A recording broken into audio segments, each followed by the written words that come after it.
Welcome to the Slop Farm. Enjoy the video. You begin by opening the image in a raster editor and duplicating the background layer so you can always revert. Once done, zoom in on the emoji and pick a healing or clone tool. Choose a brush about half the emoji width to match texture. You do this to preserve surrounding pixels and avoid obvious repeats. Make sure to sample nearby areas frequently so color and grain match, and toggle a soft edge to blend seamlessly as you work. You now remove the emoji using corrective tools. Start with spot healing for simple backgrounds and switch to clone stamp for patterned areas. Work in small strokes and resample, often so you copy accurate textures. This reduces haloing and repeated patterns.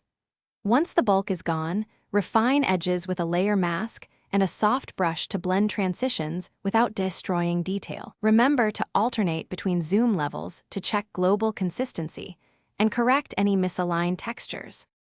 You finish by matching film grain and color. Add subtle noise or a tiny Gaussian blur to integrate the repaired patch. Then inspect at 100% for seams and save a layered file so you can revisit edits. If you spot repeating patterns or smudges, switch to Content-Aware Fill or perform frequency separation to clean texture and color separately. If things go wrong, undo to the duplicated layer and try a smaller brush with more resampling. That usually fixes visible artifacts. Thanks for watching. Consider subscribing if we helped you today.